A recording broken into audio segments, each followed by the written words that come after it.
자, 신장식의 뉴스 아이킥 여러분과 함께 할 수 있는 시간이 한 40여 분 남았습니다. 마무리를 어떻게 할까 고민을 했습니다. 뭐 이렇게 막 노래 들으면서 신나게 끝낼까? 뭐 아니면 아무렇지도 않은 듯이 평소랑 똑같이 끝낼까 하다가 이거 언론 환경에 대해서 막판에 한 3부 4부 터서 이야기 좀 해보자. 변상욱 기자, 그래서 최경영 기자 두 분 모셨습니다. 안녕하세요. 네, 안녕하십니까. 네. 자, 최 기자님, 예. 저도 막방을 하고 있습니다. 축하드립니다. 축하할 일인가요? 청취율 1위 했다는 거죠 이번에. 예, 이번에. 10%, 예. 13.5%. 좀 책- 정점에서 내려가시는 게 좋은 거예요. 최 기자도 최강 시사를 엄청나게 청취율 끌어올렸죠. 올려놨는데. 예, 그 예. 아침 프로 2위까지 끌어올렸었습니다. 예. 예. 네. 저도 뉴이조 시청률을 꽤 올려놨는데. 꽤 올리셨죠. 그러니까 뭔가 공을 세우면 예. 물러나게 돼 있어요. 예. 최 기자님은 3.9까지 쭉 끌어올렸는데 이번에 0.9. 0.9래요? 예, 0.9 나왔답니다. 그러니까 뉴이저도 사실 YTN 뉴이저라는 프로그램 자체를 국민들이 사실 많이 알지는 못했어요. 근데 그렇죠. 전 기자님 진행하면서 뉴이저 2.4까지 한번 가봤습니다. 그렇죠. 0.6에서 시작해가지고 2.4까지 가봤죠. 다 선동열 방어율, 유현진 방어율로. 그렇죠. MBC 같은 경우는 아침 프로가 이제 시선 집중이 오랫동안 손석희 앵커가 예. 오랫동안 털을 닦아놨기 때문에 강할 수밖에 없는 상황이었고 음. 저희 같은 경우에 KBS는 2010년대 그때 이제 이명박 박근혜 정부 때였잖아요. 네. 그래서 그게 이제 복구가 되는 과정에 첫 시작한 게 0%대였거든요. 아, 그러니까 야. 0%대로 다시 한 분기 만에 내려갔네요. 순식간에. 예, 한 10 몇 년 걸쳐서 다시 이제 조금씩 살려놓은 모두 건데. 제 그 전에 이제 앵커분들도 쭉 올려놓은 거잖아요. 그렇게 해서 2위까지 올려놨는데 그걸 다시 0%대로 리세팅. 리세팅. 예, 리세팅. 예, 하여튼 간에 다 예. 본인이 맡았던 그 진행했던 프로그램을 쭉 올려놨다가 제일 먼저 우리 변상욱 기자가 네. 마이크 내려놓으시고 그다음에 최 기자님 네. 그리고 이제 뭐 신장식 변호사. 어떻게 뭐 중간에 김효준 씨도 잠깐 들어있긴 한가. 예. 그래도 참 이렇게 보면 예. 물론 나이가 들었으니까 그렇게 보는 거일 수도 있지만 참 세상이 재밌어요. 다이나믹하고. 예, 다이나믹해요? 다이나믹 코리아입니다. 예, 예. 다이나믹 코리아. 정말 재밌어요. 맞습니다. 또 1, 2년 지나면 또 어떻게 될지 몰라요. 맞습니다. 예. 올봄 지나면 올여름에 무슨 일이 있을지 모르고요. 그럼요. 예. 1, 2년 지나면 무슨 일이 있을지 모른다. 우리나라는 정부나 국가도 강하지만 국민들도 굉장히 강한 분들이기 때문에 네. 예, 굉장히 센 분들이어서 저는 쉽지 않습니다. 예. 전 대한민국 헌법 정신이 집회와 시위에 있다고 보거든요. 헌법 전문 보면요. 3.1 운동, 4.19, 이번에는 5.18까지 올린대잖아요. 네. 헌법 전문이 집회와 시위의 국가라고 전문이 딱 이렇게 박혀 있습니다. 그러네요. 집회와 시위는 사실은 표현의 자유의 하나의 영역이고 그렇죠. 표현의 자유를 지키고자 하는 우리 국민들의 노력과 강하다라고 표현을 해주셨는데 예. 자 그런데 뭐 어제 10시부터 약 100분간 대통령실을 가다 KBS에서 방송이 됐습니다. 예. 어떻게 보셨습니까, 변 기자님? 저 못 봤어요. 아, 못 보셨어요?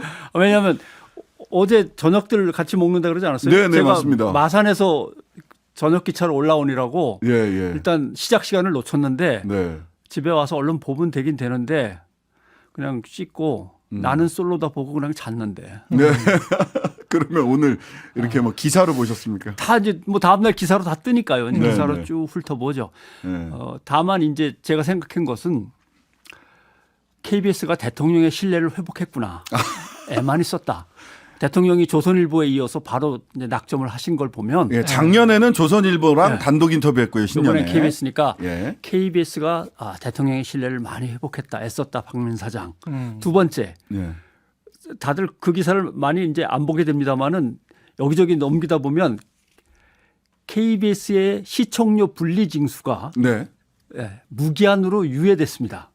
아, 그렇습니까? 예. 공교롭게 공교롭게. 그래서 거기에 아, 몰랐어요. 바로 직전에 아, 그 대담 직전에. 예. 4천억이 걸려 있거든요. 4천억 네네. 손실이 아닙니까? 예. 분리징수 하게 되면 네네. 분리징수를 2월 초에 한다고 KBS가 그렇게 서둘러서 준비를 열심히 했는데 인사발령까지 다 냈는데 네네. 예.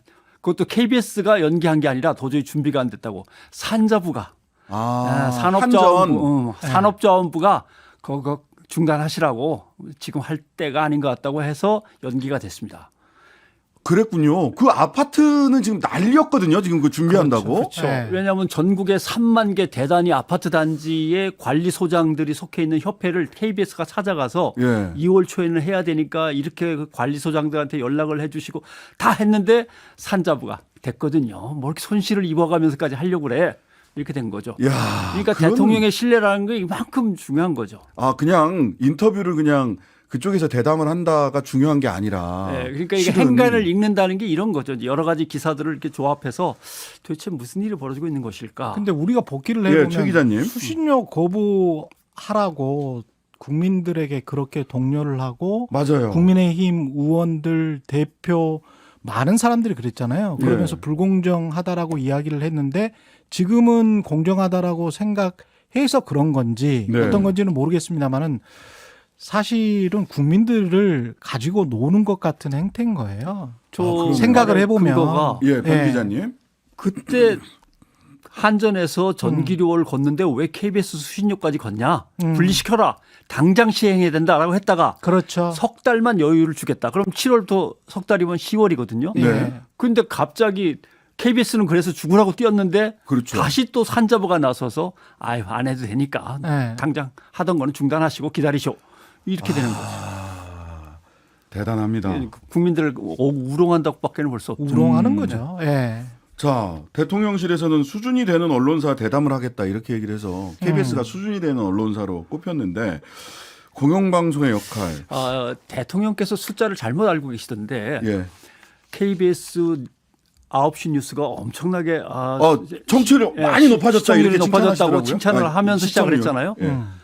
사실은 제가 뉴이절을 진행할 때 KBS 9시 뉴스의 시청률은 8%에서 13% 사이였습니다. 네. 지금은 6에서 8. 그렇죠. 떨어졌는데. 네. 그 숫자를 가지고 대통령이 요새 잘 나가던데 네. 하면서 칭찬을 하고 시작했다는 게 우수한 방송사라고 생각을 네. 했다는 게 그 예, 최 처음에 기자님. 박민 사장이 왔을 때 잠깐 높아졌었어요. 네. 그러니까 보수의 결집처럼 보였었는데 네. 또 보니까 그게 이제 TV 조선보다 시원하지는 않거든.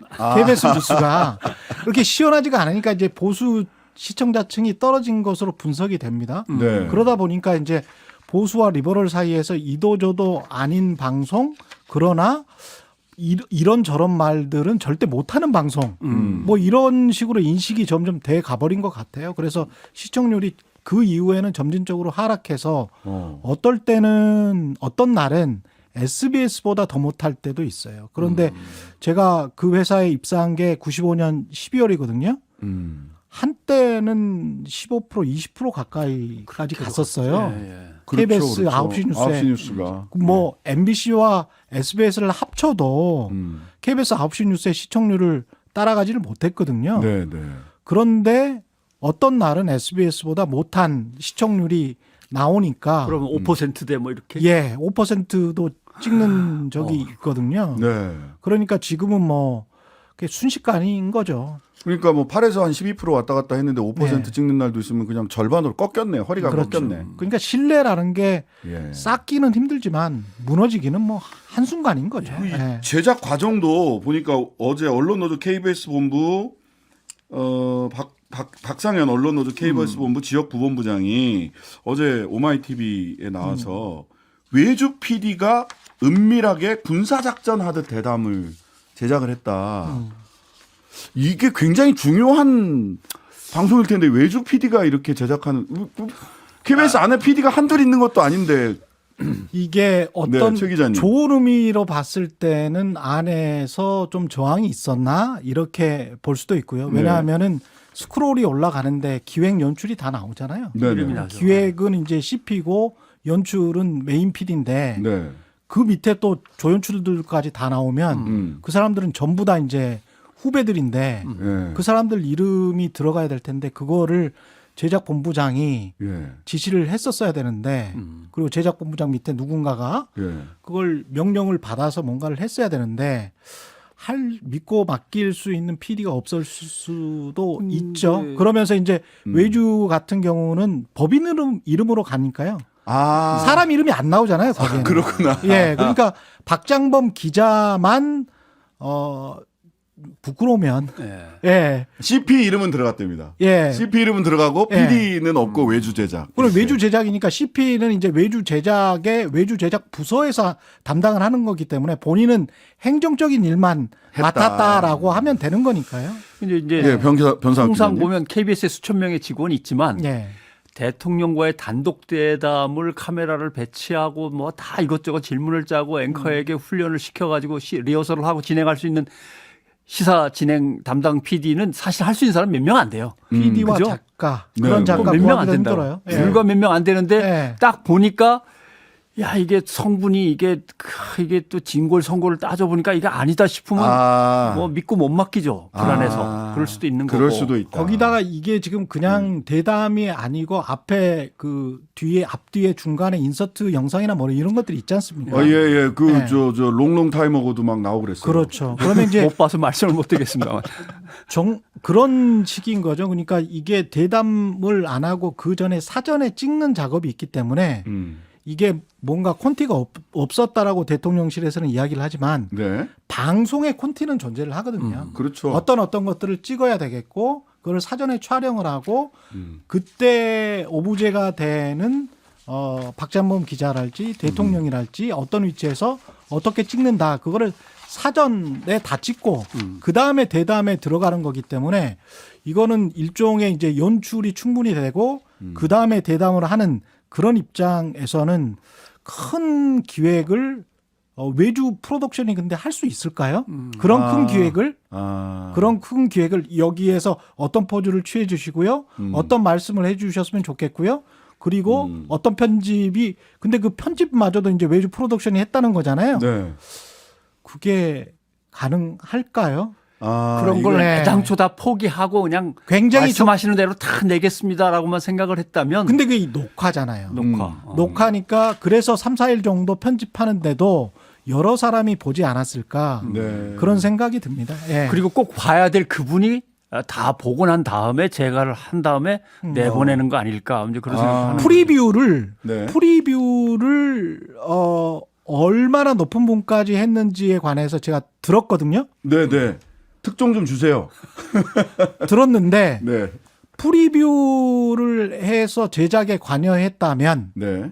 분이 프리뷰한 것까지는 제가 뭐라고 말은 못 하겠는데 네. 편성법상 예. 근데 프리뷰를 해서 만약에 제작에 관여했다면 프리뷰는 경영진까지 했습니다. 네.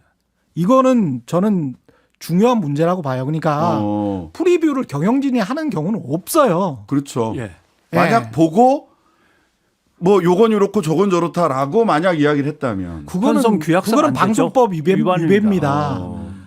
제가 들은 소식으로는 예. 프리뷰를 경영진의 최고위직 예. 중 한 명이 했다. 이렇게까지만 말씀을 드릴게요. 그러면 그게 어떤 영향을 미쳤는지 안 미쳤는지는 KBS 노조에서 다시 한번 검토를 해보시라.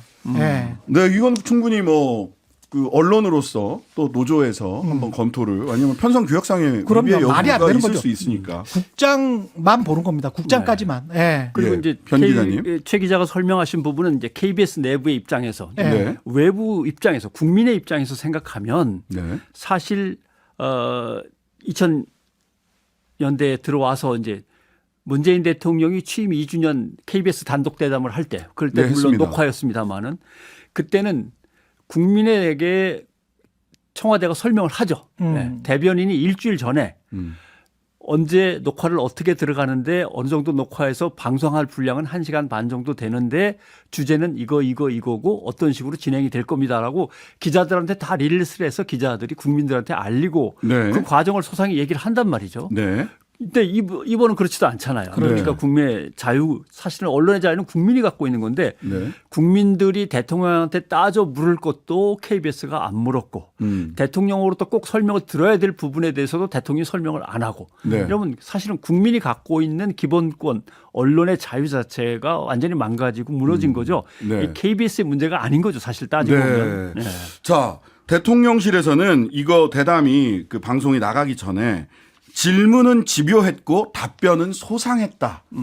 라고 이렇게 미리 평가를 해 주셨어요. 아, 그 언론사 제목에 그게 있던데 그게 다 대통령실에서 나온 얘기군요. 대통령실에 언론 보니까 그렇게 나왔대요. 질문은 집요하고 답변은 소상했다. 예. 예. 대통령실 관계자가 이렇게 얘기를 했는데 내용을 이제 이야기를 해봐야 될 것 같아요. 제일 인상적인 내용 뭐 역시 파우치였죠. 아, 파우치. 이른바 파우치 논란이라는 단어를 썼잖아요. 외국 회사 뭐 그 조그만한 배 근데 예. 명품을 외국 회사라고 예. 이제 바꿨고 예. 크리스찬 디올입니다. 예. 근데 이제 혹시 광고가 될지도 모르기 때문에 디올백이라는 말을 안 쓴다고 하더라고요. 공영방송이라고 치고 공영방송에서 명품백이라는 말은 충분히 쓸 수가 있잖아요. 그리고 김건희 여사가 비건백을 가지고 다닌 적이 있어요. 예, 예, 근데 맞습니다. 비건백을 가지고 다니면 비건백은 뭔가 환경을 생각하는 것 같고 긍정적인 이미지가 부여되지 않습니까? 네네. 그럴 때는 정확히 비건백이라고 모든 언론이 해줬습니다. 그런데 명품백 300만 원이 넘으면 조그마한 핸드백이 300만 원이 넘으면 그건 명품백이잖아요. 예, 예. 예. 자, 잠시 아니, 광고 듣고 예. 와서 광고는 들어요. 예, 광고 듣고 와서 병 기자님 말씀 듣겠습니다. 신장식의 뉴스아이킥 최경영, 변상욱 두 기자님과 함께 하고 있습니다. 어제 KBS 소위 미니 다큐 형식의 대담 관련된 이야기 했고요. 프리뷰 어디까지 했고 프리뷰 이후에 어떤 조치가 있었나 이건 굉장히 한번 그럼요. 지켜봐야 될 부분인 예. 것 같습니다. 예. 그래서 제가 예, 변상욱 기자님. 예, 앵커가 대통령한테 질문을 하는데 그거 왜 있지 않습니까? 그 외국 회사가 만든 거 조그만한 거 네. 뭐 파우치 그거 뭐 놓고 갔다고 그러는데 뭐 이렇게 예, 특단해서 예, 예. KBS 기사를 다시 검색을 다 해봤어요. 그랬더니 예. 뭐 2023년 12월 15일 김건희 명품백 수수 의혹 KBS 뉴스에 이렇게 나왔습니다. 아. 예, 자막에 2023년 12월 19일 명품백 수수 의혹. 이건 참여연대 걸 이제 인용하는 거고 사람이 그렇게 말했는데 그걸 그대로 옮겨 쓰는 건 제가 삭제했습니다. 그런 거 말고 KBS가 예, 예. 직접 다른 거. 네. 2024년 1월 10일 김건희 리스크. 2024년 1월 29일 김건희 여사의 명품백 의혹. 29일 김건희 고가 가방. 여기서부터 가방으로 바뀝니다. 네. 고가 가방 추궁. 김건희 명품백 수수 영상은 계속 KBS 명품백이라고 뉴스에 했네요. 나왔어요. 그랬네요. 예. 예. 근데 이제 앵커는 갑자기 이걸 갖다가 달리했고 또 여기다가 또 명품백을 묻기 전에 개식용 금지 문제 얘기했죠. 그런 거 막 얘기했어요. 예. 그렇죠. 사진도 나오고. 이야기는 많이 나누시나요? 한참 빌드업을 한 다음에 그래서 말인데 명품백 이제 들어가는 건데 야 그래서 오늘 제일 궁금한 거는 지금 끝나고 가서 확인을 해야 되는데 KBS 9시 뉴스가 오늘 시청률이 얼마나 나오는지 진짜 되게 궁금해요. 예. 뚝 떨어질 건지 아니면 응원의 그런 또 시청이 측면에서도 늘어날지. 메인 최 기자님. 뉴스의 얼굴이잖아요. 메인 네. 뉴스의 얼굴인 앵커를 그런 자리에 내세웠으면 박장범 기자. 예, 예. 박장범 기자의 얼굴이나 KBS의 얼굴을 생각해서라도 날카로운 질문들이 한두 개는 있었어야죠.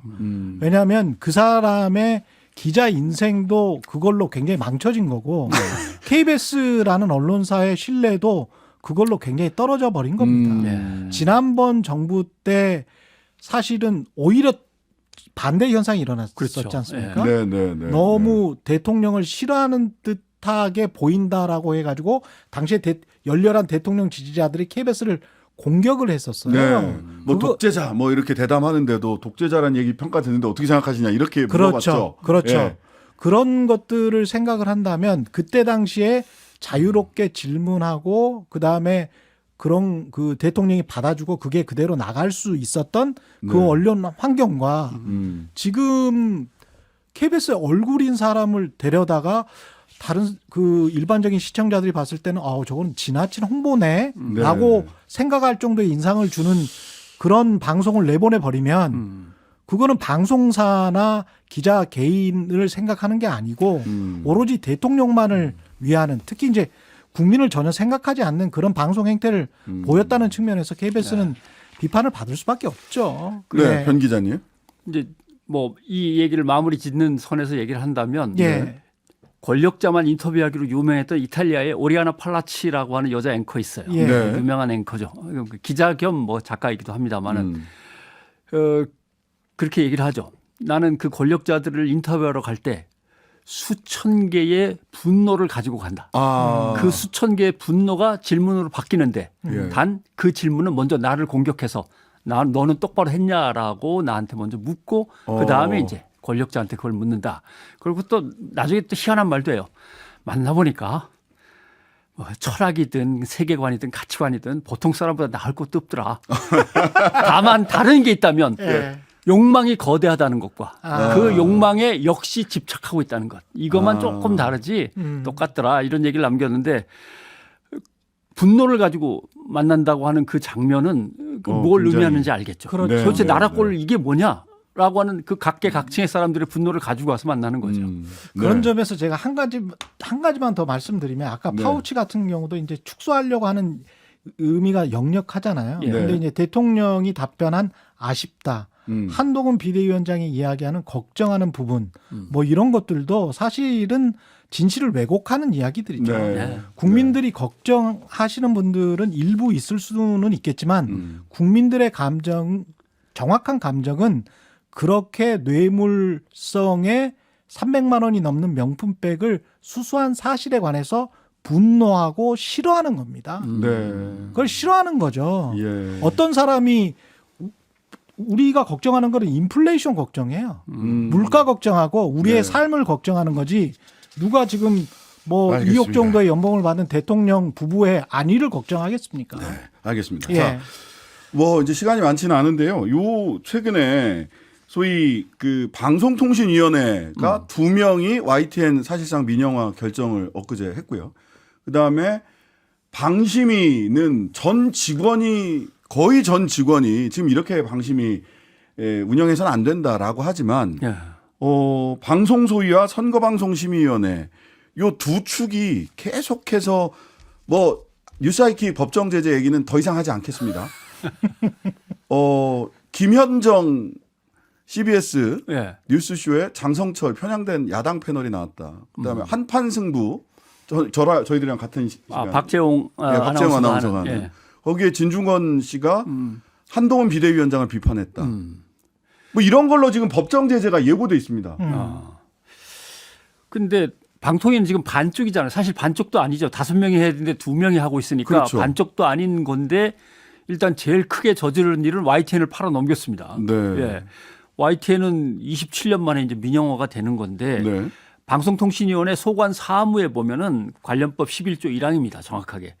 방송진흥 기획을 한다. 네. 이게 어떻게 27년간 공적 구조 속에서 신뢰도와 공정성을 인정받아온 YTN 뉴스로 전문 채널을 민영 어떤 기업한테 넘기면서 이게 어떻게 방송 진흥 기획이고 방송 정책 기획이고 시청자의 권익 증진입니까? 이 말이 안 되는 거죠. 방송통신위원회가 방송통신위원회법을 지금 무시하고 있는 거예요. 네. 그다음에 이 회사는 사실 페이퍼 컴퍼니잖아요. 유진 ENT. 예. 그 페이퍼 컴퍼니라고 생전 하죠. 방송사나 언론사를 경영해 본 적도 없는 자본이 급히 서류를 하나 꾸며가지고 회사를 만든 다음에 그걸로 인수를 하는 건데 네. 더군다나 이 회장님은 검사에게 뇌물 공여 혐의로 유죄 판결도 받으신 적이 있고 그러셨더라고요. 지금도 투자증권 그 안에 있는 투자증권이 유진 수사를 투자증권. 받고 있고 예.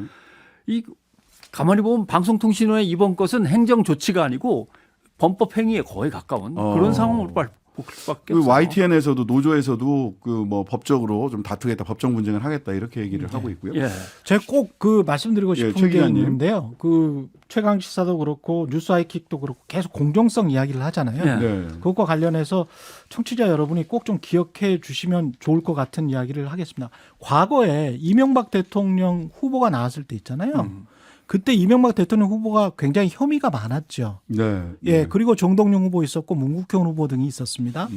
그러면 당시에 굉장히 혐의가 많았고 그리고 나중에는 그 혐의날지 의혹이 사실로 밝혀지지 않았습니까? 뭐 BBK 등등. 그렇죠. 뭐. 다 밝혀졌죠. 대통령 후보는 당시에 거짓말을 했었고요. 근데 당시에 그걸 집요하게 뉴스의 50% 이상을 방송했던 그런 뉴스 채널은 없었습니다만은 네. 그런 뉴스 채널이 있었다라고 가정을 해보세요. 그리고 나머지 후보는 별로 혐의점이 없어서 네. 한 5%나 10%만 했어요. 네. 그러면 그 방송사가 그런 뉴스가 불공정했습니까? 시간이 지나보면 우리는 알거든요. 네. 그리고 가장 유력한 후보였어요. 네. 그해 여름부터 이명박 후보는 거의 대통령이 될 상황이었습니다. 맞아요. 그리고 그때 공무원들도 거의 줄을 서는 상황이었거든요. 그런데 그때 당시에 방송사 언론사들은 그렇게 줄을 서는 상황에서 이명박 후보에 관한 그 혐의점 의혹들을 제대로 밝히질 않았죠. 검증 보도가 꺼렸죠. 없었다는 거죠. 네. 그리고 그때도 5대5 이야기를 했죠. 근데 그때는 9대1이 됐었어야 공정했던 겁니다. 네. 네. 지금 생각해 보면. 그러면 이 공정성의 개념이 무엇인가? 그거는 시대에 따라서 사안에 따라서 그 인물에 따라서 팩트와 언론인의 양심에 따라서 다른 것이고요. 네. 자유민주주의라는 것은 그 팩트와 양심에 따라서 움직이는 언론인들이 각각 다른 양심이 있다면 하지만 그 양심이 본인들의 양심에 진짜 맞는다면 다른 색깔을 낼 수 있는 게 그게 자유민주주의입니다. 지금 방심위와 방통위가 하는 거는 자유민주주의가 아니고요. 한 가지의 색깔로 모든 것을 재단하려고 하는 독재와 가깝습니다. 이런 식으로 방심위를 운영하는 거는요. 자유민주주의 체제가 아니에요. 예. 미국에서는요. 페어니스 독트린이라고 해가지고 2014년에 저기로는 2014년에 이미 공정성 조항을 없애버렸습니다. 워낙 말이 많기 때문에 정치적 공정성 조항에 관해서 제발 한국에서도 자유민주주의 개념을 제대로 좀 받아들이시고 그리고 언론인들의 양심을 제발 좀 믿어주세요. 네. 네. 최경영 기자의 개인 의견입니다. 방심위에서 또 이거. 토론하시고자 한다면 얼마든지 네. 환영합니다. 예. 네. MBC의 견해와는 좀 다른 최경영 기자의 개인적인 견해라는 점 바깥에서 PD가 아주 감사의 손인사를 해주고 있습니다. 저의 이벤트에 대해서. 아무튼 한 1분 반, 1분 정도 남았습니다. 병 기자님. 지금의 언론 최소한의 상황. 상식과 법은 방통위하고 방송통신심의위원회는 지켜야 될 거 아니냐. 예. 그죠? 왜냐하면 공공방송의 공정성과 공공성을 논하는 데고 이거를 심의하는 곳이라면 자기네들의 법은 자기네들이 지켜야 되는데 예를 들면 이런 거예요. 아까 말씀드렸지만 페이퍼 컴퍼니가 YTN을 사버렸어요. 네. 팔아 넘겼죠. 네. 페이퍼 컴퍼니는 자본금이 1천만 원입니다. 어. 직원이 한 명이에요. YTN은요 7천억짜리예요. 그걸 어떻게 넘기냐 말이죠. 그리고 방통위는 2명이 결정했는데 네. 법원이 지난번 MBC 이사장 예, 예. 문제에서 권태선 이사장. 예, 공정성과 국민 권익 보호에 있어서 2명이 마음대로 결정하는 건 안 된다 이건. 그래서 다시 권태선 이사장이 해고됐지만 다시 돌아오셨죠. 이 법으로 법원의 규정이 판결로. 되고 판결에서도 이렇게 나와 있는데 그걸 무시하고 아이고 그건 나중에 이거 국정감사 받아야 됩니다. 방통위하고 방심위는 반드시 받아야 됩니다. 글쎄요. 하여튼간에 이렇게 6대1 내지는 2대0으로 지금 진행되고 있는 방통위와 방심위의 이 결정들이 추후에 어떤 평가를 받을지 궁금합니다. 정말로. 아무튼 안타깝습니다. 막 네. 예. 천천히 가지만 역사는 뭐 제 방향으로 갈 거라고 믿는 거죠. 네. 자, 오늘은 여기까지 드려야겠습니다. 마지막 코너를 두 분과 함께 할 수 있어서 저도 기쁘고 영광이었습니다. 변상욱 기자, 최경영 기자 두 분 감사합니다. 고맙습니다. 네, 감사합니다. 하루 종일 기다려지는 진짜 시사. 평일 저녁 6시 5분 신장식의 뉴스 하이킥.